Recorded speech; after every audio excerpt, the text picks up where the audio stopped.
Of course, there are things in life that you say I could have done differently, but knowing that and being aware of that, for me, it's helped me.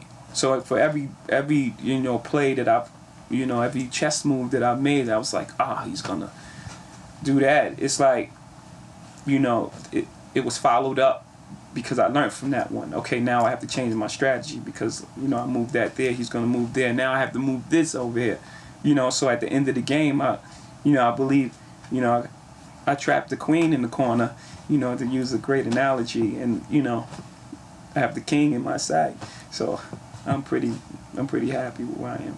For most, that meant to most to me, and always, coming up, I always believed in the way you live your life, you affect the outcome of your life, karma and everything. So I just want to be remembered as a very honest and straight up guy. I'm pretty much a mirror. If someone's cool with me, you like energies attract, right? You give off energy, you get that energy back. So just a person that was of the utmost integrity, honest, very hardworking, and someone who really cared about the culture. Because at the end of the day, I mean, that's what I push. That's what I'm pushing everyone for. Because this thing right here, this music thing, is a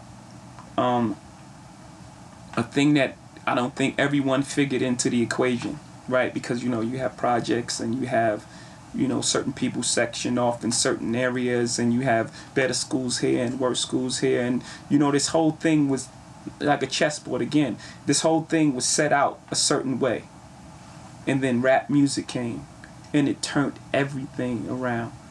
It just threw every equation that everyone, every equation that was factored in already.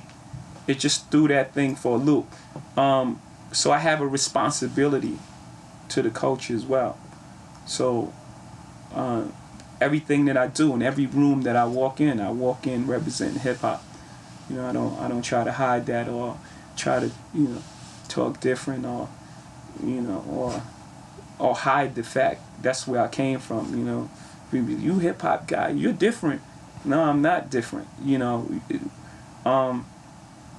mean, I'm different as an individual, but a lot of people haven't had conversation with everybody in hip hop. Usually it gets categorized as you guys. All of you guys is this one thing, and that's not true in any field. So when people talk to me and they say things like, you're not like those guys, it's like, that's not true. You should have a conversation with those guys.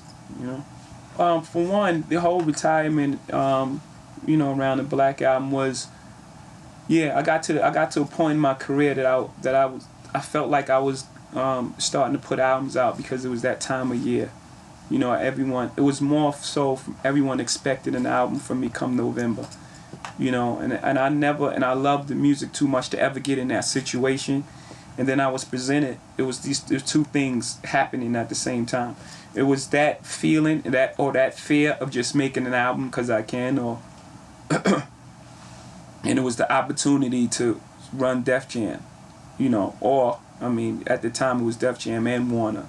So it was this opportunity to do something else for the culture, to show it in another positive light, that is a life after music as well. That we can go on and be great executives, and almost like coaches, who knows better about the music than the person who made it. I understand an artist. I understand what they're going through. I understand sitting in the studio for hours and waiting for the inspiration, or, just so many different things about making music. So it was those two things happening at the same time.